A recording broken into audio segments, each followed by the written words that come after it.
South Africa cricket team जिसको भारत ने पहले टी20 मैच में 100 रन से ज्यादा की मात दी थी। दूसरे टी20 मैच में साउथ अफ्रीका ने 200 का फटा लगाया और भारत को उन्हीं के घर में शिकस्त दी। बड़ी जबरदस्त सीरीज चल रही है। ये साउथ अफ्रीका का टूर टू इंडिया, अगरचे पाकिस्तान का पहले टूर करके गए हैं, मगर टेस्ट सीरीज 2-0 से जीते। वनडे सीरीज बड़ी शानदार रही, बहुत मजेदार वनडे सीरीज रही, वो भारत ने जीती। अब टी20 1-1 से बराबर चल रही है, मगर इसमें बड़ी खास बातें हैं। मिसाल के तौर पर अभिषेक शर्मा, आपको याद है एशिया कप में, अभी दूर की बात नहीं है, क्या कमाल बल्लेबाजी की श्रीलंका के खिलाफ, पाकिस्तान के खिलाफ, हर टीम को उसने धोया था।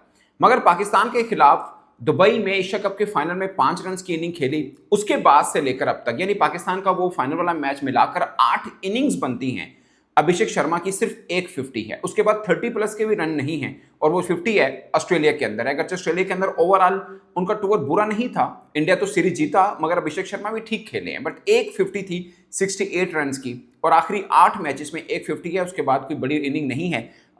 मगर आप उनका पूरे का पूरा टी20 का करियर, अब तक छोटा सा करियर है, मगर उठा के देखें तो बहुत शानदार है, बुरा नहीं है। बट ये बात सच है कि 8 मैचेस में लगातार बड़ी इनिंग्स नहीं आ रही। मगर इस तरह का प्लेयर है वो, जितना रिस्क, हाई रिस्क खेलता है, उसमें फेलियर के चांसेस भी लेके चलते हैं। और अगर आप इंडिया की क्रिकेट को उठाकर देखें, आप उनके कप्तान को देख लें, तकरीबन कोई 20 इनिंग्स बनती हैं, 23 मैचेस बनते हैं, कोई 50 उसकी नहीं है। और गोल्डन डक के ऊपर शुभमन गिल आउट हुए, और आखिरी 17 मैचेस में कोई 50, यानी इस साल में शुभमन गिल और सूर्य कुमार यादव टीम इंडिया के मजबूत पिलर माने जाते हैं, दोनों की कोई 50 नहीं है। ये बात मैं इसलिए कर रहा हूं कि अभिषेक शर्मा को लेकर काफी मैं क्रिकेटर्स के भी डिस्कशन देख रहा था कि कहीं वो पकड़ा गया है। खासकर माइकल जॉनसन ने जिस अंदाज से उसे आज भी आउट किया, वो लगता है कि मतलब जितनी अच्छी इनिंग उसने खेली है, उसके बाद क्या दुनिया की क्रिकेट नहीं है, बॉलर्स ने उसको देख लिया है। मेरा मानना है कि वो हाई रिस्क प्लेयर है, फेलियर का चांसेस भी चलता है, शायद ज़्यादा चलता है, और जिस दिन खड़ा हुआ अकेला मैच को साइड पे भी कर देगा। इंग्लैंड को देखा, उसने बहुत खूब धोया था। एशिया कप में टीमों को उसने अच्छा खासा खेला है, मगर लास्ट 8 इनिंग में एक 50 है, वो 68 रन की इनिंग, वो भी उसने ऑस्ट्रेलिया में खेली थी। सो ये एक खास है। क्विंटन डी कॉक बॉलिंग में तो आऊंगा कि साउथ अफ्रीका ने कितनी अच्छी बॉलिंग की है। खासकर इंडिया के बुमराह ने जब से इंजरी के बाद वापस आए हैं, 12 मैचेस खेले हैं, 12 विकेट तो हैं, मगर इकोनॉमी उनकी ठीक ठाक किस्म की स्ट्रगल कर रही है। पाकिस्तान के खिलाफ एशिया कप के मैचेस में भी 45 रन खाए थे, आज भी खाए, और खास बात आखिरी ओवर में 18 रन दिए। अगरचे इंडिया की बॉलिंग में 2 ओवर ऐसे थे जिसमें 18 रन हुए। एक अर्शदीप सिंह ने जब 11वां ओवर किया था, उनका तीसरा ओवर था वैसे, मगर मैच का 11वां ओवर था, उसमें 18 रन हुए थे। 13 बॉल का वो ओवर हुआ था, 7 वाइड बॉल की थी अर्शदीप सिंह ने। ये बात इसलिए खास है कि पिछले मैच में अर्शदीप सिंह ने बहुत कमाल बॉल की थी। आज के मैच में 90 रन की इनिंग खेली क्विंटन डी कॉक ने, मगर पिछले मैच में अर्शदीप ने ही उनको सस्ते में वापस किया था। सो बुमराह ने भी ठीक ठाक किस्म के रन हुए। 3 ओवर खराब पाए अक्षर पटेल, जिसने पिछले मैच में बड़ी ज़बरदस्त किस्म की बॉलिंग की।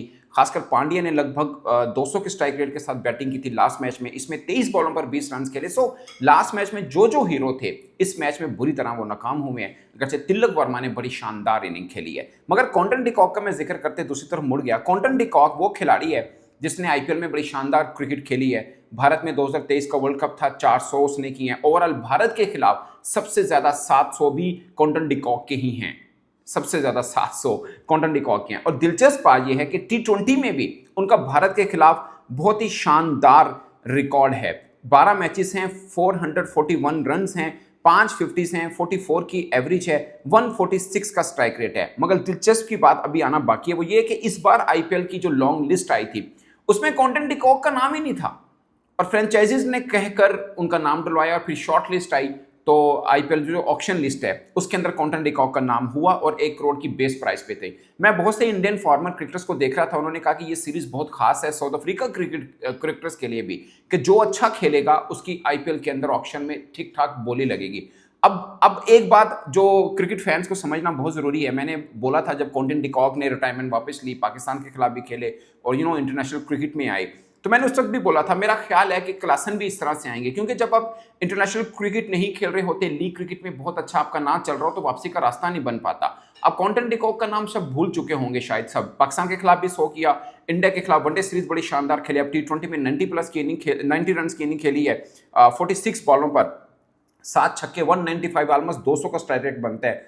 5 चौके मारे हैं। उसके बाद अगर किसी ने बड़ी इनिंग खेली है तो फ्रेरा ने खेली 16 बॉलों पर 30, 3 छक्के, 187 का स्ट्राइक रेट। मगर क्विंटन डिकॉक ने सिंगल हैंडली मैच को साइड पे कर दिया और बहुत शानदार इनिंग थी और आउट जिस अंदाज से हुए वो उनके लिए बड़ा अनफॉर्चुनेट था। बट अब क्विंटन डिकॉक का नाम सामने रहेगा यार, वनडे में पाकिस्तान में भी 100 करके आया, इंडिया के खिलाफ भी अच्छा खेला, T20 में 90 की इनिंग, अभी 3 मैचेस और पड़े हैं। सो आईपीएल के ऑक्शन में वो लड़का जो पहले लॉन्ग लिस्ट में था ही नहीं, वो अब शॉर्ट लिस्ट में भी आया और सबकी नज़रों में भी रहेगा। और ये बात मैं एक और कोट कर दूं, साफजादा फरहान पिछले पीएसएल में जब चल रही थी ना ड्राफ्टिंग, किसी ने नहीं लिया था, बाद में जाकर इस्लामाबाद यूनाइटेड ने उसको लिया और अब प्रमोशन के लिए सबसे पहला नाम साफजादा फरहान का था। जब पाकिस्तान क्रिकेट बोर्ड ने पीएसएल प्रमोशन के लिए लंदन रोड शो किया तो सबसे पहला नाम साफजादा फरहान का था। अगरचे बाबर आजम हारिस ट्रॉफी का है मगर साफजादा फरहान खास रहे। आप सोचिए क्रिकेट में कैसे दिन बदलते हैं और आप अपने बल्ले की मदद या अपनी बॉल के साथ कैसे दिन बदल सकते हैं। सो ये एक ज़रूर है।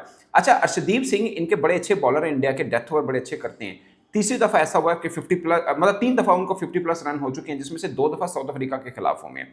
आज भी साउथ अफ्रीका ने उनको ठीक ठाक किस्म का रन किए हैं, 4 ओवर में 54 रन किए, 13.5 की इकोनॉमी के साथ। सो इस सीरीज में एक चीज़ है कि बराबर की टीम लग रही है। साउथ अफ्रीका का भी देखें, ऑलमोस्ट दोनों का वर्ल्ड कप स्क्वाड ही है, एक आधा चेंज होगा, एक आधा चेंज अगर होना हो, खासकर साउथ अफ्रीका का होगा, इंडिया का तो नहीं लगता क्योंकि उनके पांड्या भी हैं, बुमराह भी हैं, तो पूरी डेकोरेटेड टीम है। पहला मैच बहुत शानदार खेले, दूसरा थोड़ा फीका नजर आया बॉलिंग पर्सपेक्टिव में, बैटिंग में फिर भी तिलक वर्मा ने थोड़ा किया। वैसे इंडिया ने साउथ अफ्रीका के खिलाफ 5 दफ़ा 200 रन अबूर किए हैं, साउथ अफ्रीका ने इंडिया के खिलाफ 5 दफ़ा 200 रन अबूर किए हैं। दोनों का फर्स्ट इनिंग में ही ये खास है।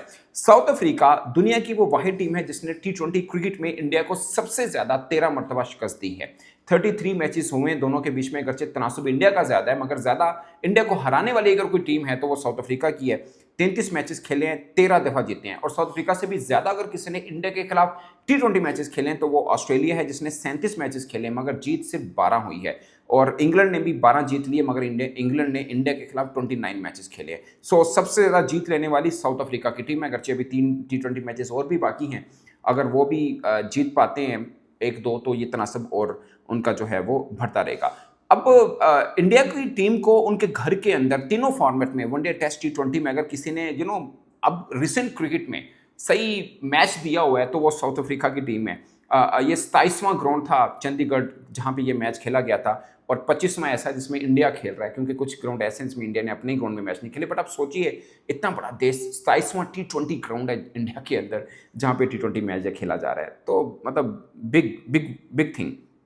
और 7वीं दफ़ा साउथ अफ्रीका ने 200 का रन किया था जिसमें से 5 दफ़ा इंडिया के अंदर ही वो कर चुके होंगे T20 क्रिकेट में। ये बड़ी खास बात है।